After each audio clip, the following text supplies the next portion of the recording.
Isang mapagpalang araw, mga kaibigan at mga kapatid. Ang inyo pong lingkod ay nag-aanyaya sa isang pag-aaral ng salita ng Diyos sa pamamagitan po ng ating Sabbath School lesson ngayong unang quarter ng taon na 2024. At sa buong quarter na ito, ang ating pong pag-aaral ay nakabase po sa aklat ng mga awit.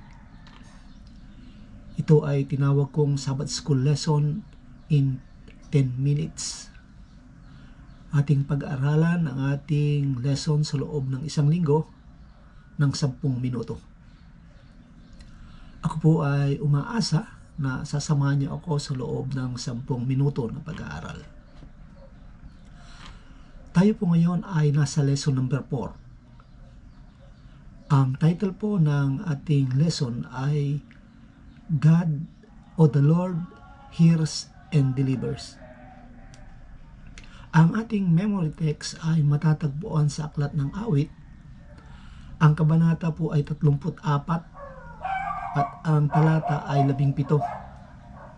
At ganito po ang ating mababasa. Ang matuwid ay nagsidaing at dininig ng Panginoon at iniligtas sila sa lahat nilang mga kabagabagan. Pagpalain ang talata na ating binasa. At bago po tayo magpatuloy mga kaibigan at mga kapatid, mainam na hilingin natin ang patnubay ng Banal na Espiritu sa ating pag-aaral sa pamamagitan ng panalangin. Tayo po ay manalangin. Dakila naming Diyos, ang manaming banal na antahanay sa mga langit, kami po ay lubos na nagpapasalamat sa pagkakataon na pinagkaloob niyo sa amin upang kami makapag-aral ng iyong banal na salita sa pamamagitan ng aming Sabbath School lesson. Ang tangi naming hiling sa mga sandaling ito, O Diyos, ay ang ministeryo ng Banal na Espiritu sa aming pag-aaral, na siyang magbibigay sa amin ng lubos na pagkaunawa sa aming pag-aaralan. Maraming salamat sa pagpapatawad niyo po sa aming maraming pagkukulang at pagkakasala. Ito po ang aming dalangin sa pangalan po ng aming Panginoong Hesus. Amen. Okay, mga kaibigan at mga kapatid, dahil 10 minuto lang tayo, expect po ninyo na hindi natin matatalakay lahat. Ang atin pong pag-aaral ay iikot lamang sa ating talatang sauluhin o sa ating memory text.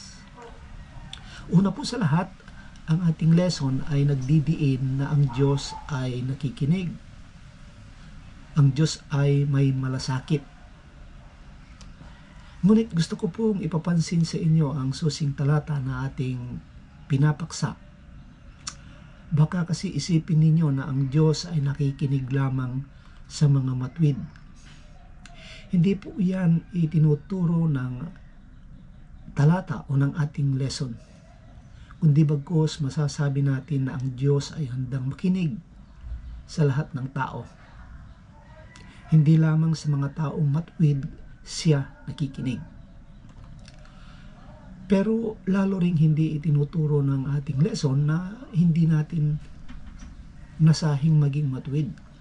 Sapagkat may mababasa tayo sa unang Pedro, ang kabanata po ay 3 at ang talata ay 12 na ganito. Sapagkat ang mga mata ng Panginoon ay nasa mga matuwid at ang kanyang mga pakinig ay sa kanilang mga daing.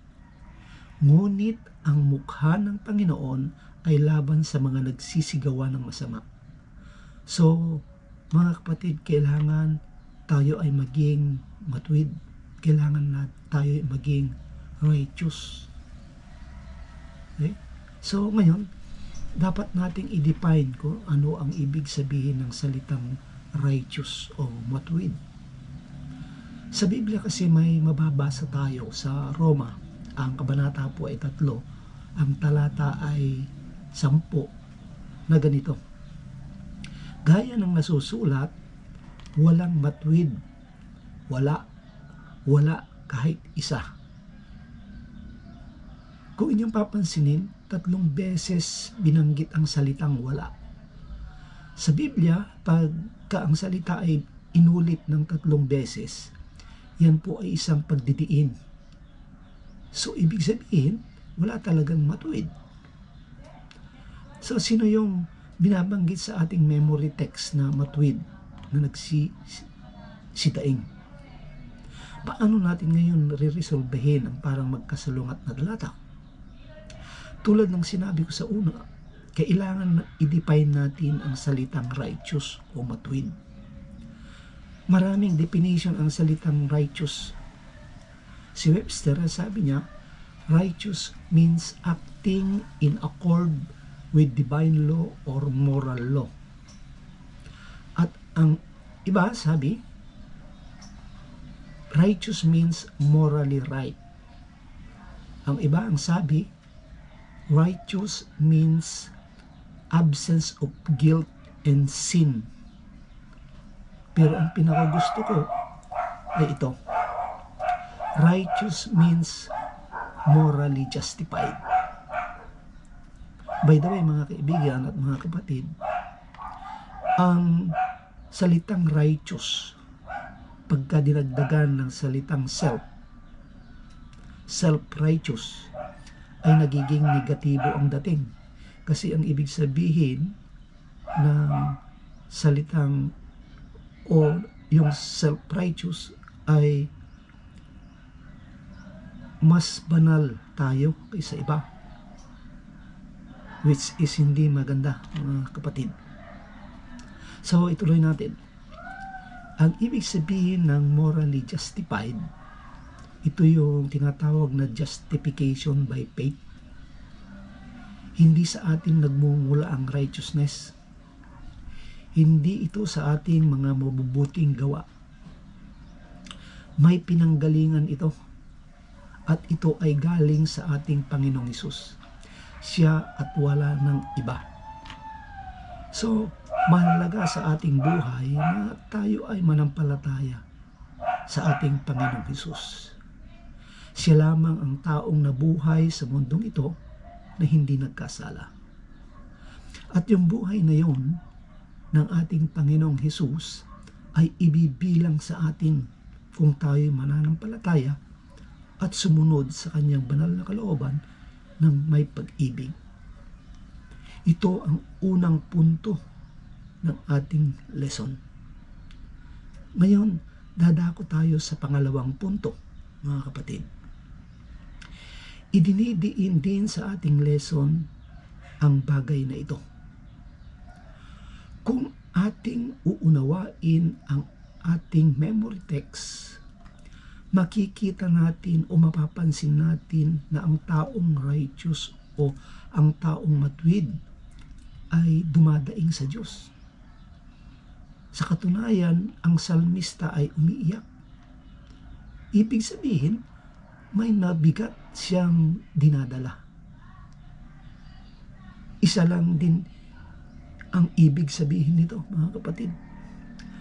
Maski po tayo ay nagtatapat sa Diyos, tinanggap natin si Jesus sa ating buhay bilang personal na tagapagligtas, sumusunod tayo sa kanyang kalooban, gumagawa tayo sa kanyang gawain, at naglilingkod tayo sa ating kapwa.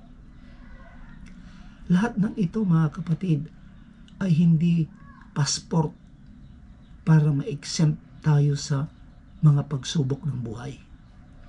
Sa mga malalaking problemang pinansyal, mga malubhang sakit, mga aksidente, problemang pampamilya at iba pa. Pero sa kabila ng lahat ng ito, nakakasiguro tayo na ang Diyos ay tapat sa kanyang mga pangako. Hindi niya tayo pababayaan. Alam niya kung ano ang higit na makakabuti sa atin. Alalahanin natin ang halimbawa ng buhay ni Job. Hindi siya bumitaw sa kanyang Diyos. Sa kabila ng mabigat na pagsubok na kanyang naranasan, at bandang huli, nakita niya ang pagliligtas at pagpapala ng Diyos. Ito, mga kapatid, ang mensahe ng Diyos sa atin sa lesson na ito. Mayroon tayong Diyos na nakikinig, Diyos na nagmamalasakit, siya ang ating kanlungan, siya ang ating tagapagtanggol, siya ang ating tagapagligtas. So mga kapatid, 10 minuto na po. Maraming salamat sa inyong inukol na panahon sa panonood. Hanggang sa muli, magandang araw at God bless.